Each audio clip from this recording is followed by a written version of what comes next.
اور میں آپ لوگوں کو بھی کہتا ہوں، آپ کا گھر بھی ایک چھوٹی سی ریاست ہے. گھر میں آپ کا روب ہوگا تو صحیح چلے گا. گھر روب نہیں ہے تو پھر دماغ سے نکال دو کہ میں محبت اور امن شانتی کے ساتھ گھر صحیح چلے گا. امن شانتی سے ہی چلتا ہے گھر. روب کا ہونا بھی کیا ہے، اس کے بغیر نہیں ہوتا گزارا. سمجھتے ہو کہ نہیں؟ تو اللہ نے آدمی کو آدمی اس لیے بنایا ہے کہ اس کا تھوڑا روب رہے گھر کے اندر. روب ختم تو گھر سے بڑی مصیبت پھر کوئی نہیں ہے.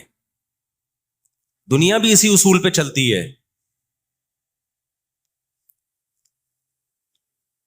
تو 17ویں صدی کے آخر میں ان کو خیال ہوا کہ ہم اتنے سکون سے بیٹھے ہوئے ہیں، اب تک دنیا میں کچھ الٹا پلٹا ہوا کیوں نہیں ہے.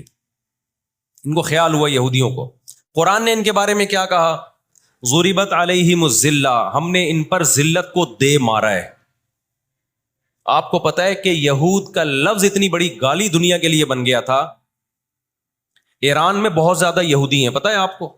اسرائیل کے بعد سب سے زیادہ یہودی ایران میں ہیں، لیکن انہوں نے اپنا نام ایران میں یہود نہیں رجسٹرڈ کروایا، کلیمی رجسٹرڈ کروایا ہوا ہے، موسیٰ کلیم اللہ کی نسبت. کیوں؟ ان کو پتا ہے کہ یہود کا لفظ دنیا میں کیا بن چکا ہے؟ گالی. شرم آئے گی کسی کو بتاتے ہوئے کہ میں یہودی ہوں، اس لیے ایران میں انہوں نے اپنے آپ کو رجسٹرڈ کس نام سے کروایا ہے؟ کلیمی کہتے ہیں ان کو.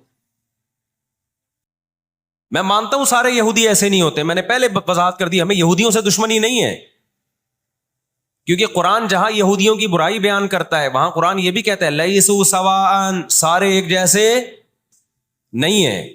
قرآن اعتدال سے بات کرتا ہے، سارے ایک جیسے نہیں ہیں.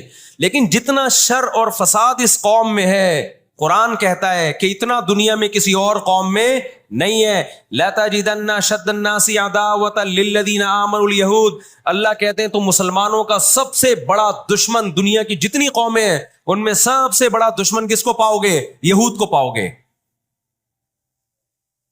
اس کے بعد مشرکین کو پاؤ گے، اور اسلام کے سب سے زیادہ قریب تم کس کو پاؤ گے؟ نصارہ کو، عیسائیوں کو پاؤ گے.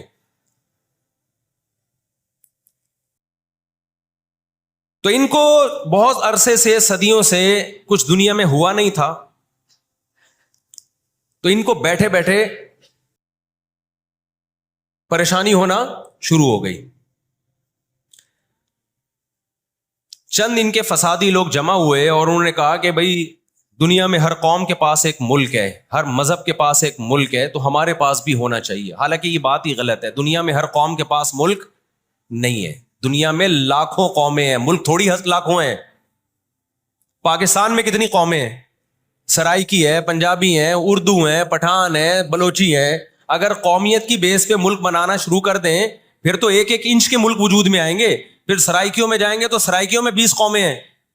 پٹھانوں میں جائیں گے، پٹھانوں میں 40 قومیں نکلیں گی. مہاجروں میں جائیں گے، ان میں صدیقی الگ ہے، ہاشمی الگ ہے، پیسیوں قسم کے، بہاری الگ ہے. وہ تو قومیں در قومیں بڑھتی چلی جائیں گی. انہوں نے کہا دنیا میں ہر مذہب کے پاس ایک ملک ہے. حالانکہ یہ بات بھی، سکھوں کے پاس کوئی الگ ملک ہے؟ کوشش کر رہے ہیں وہ بنانے کی، لیکن اب تک کی رپورٹ کے مطابق نہیں ہے. بہت ساری دنیا میں مذہب ہے جن کے پاس کوئی کنٹری. مذہب کی بیس پہ حکومت دنیا میں 3 قوموں نے کی ہے، مذہب کی بیس پہ، جو آسمانی مذاہب ہیں، یہود، عیسائی اور مسلمان. پہلی جنگ عظیم ختم ہونے والی تھی، دنیا امن و امان کی طرف آ رہی تھی. ان کو وہ دنیا کا امن پسند نہیں آیا. انہوں نے جناب طے کیا کہ ہمیں ایک ملک ملنا چاہیے. ان کے بڑے بیٹھے، کسی نے کہا افریقہ میں ہونا چاہیے، کسی نے کہا فلاں جگہ ہونا چاہیے، کسی نے کہا فلاں جگہ ہونا چاہیے.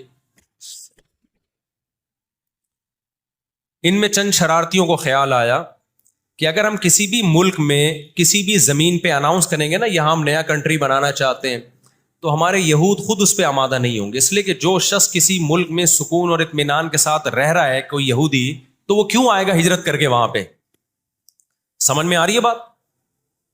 بھائی آپ کسی کنٹری میں امن اور سکون کے ساتھ ہو، اعلان ہوتا ہے ان لوگوں کے لیے وہاں الگ ملک بن رہا ہے، تو آپ کہو گے مجھے جانے کی کیا ضرورت ہے جب میں یہاں سکون اطمینان سے ہوں، مجھے تمام حقوق حاصل ہیں.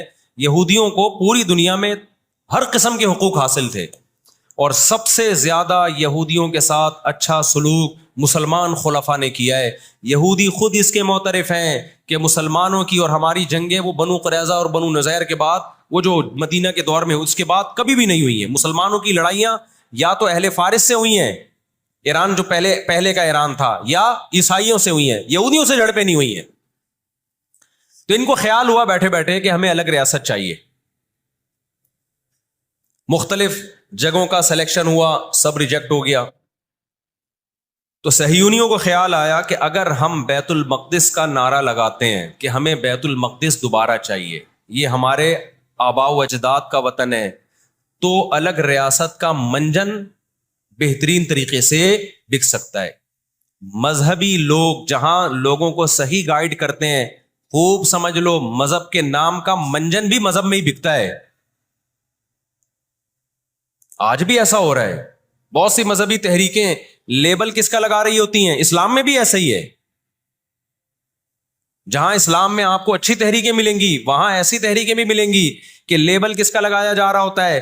مذہب کا، اور مقصد اس کے پیچھے دنیاوی مفاد ہوتے ہیں. اس کو سمجھنے کی ضرورت ہے. ہمارے یہاں جہاں بھی نعرہ لگ جائے نا مذہب کا، تو لوگ سارے گدھے گھوڑوں کی طرح اکٹھے ہو جاتے ہیں. یہ نہیں دیکھتے کہ اس کے پیچھے اس کے مقاصد کیا ہیں.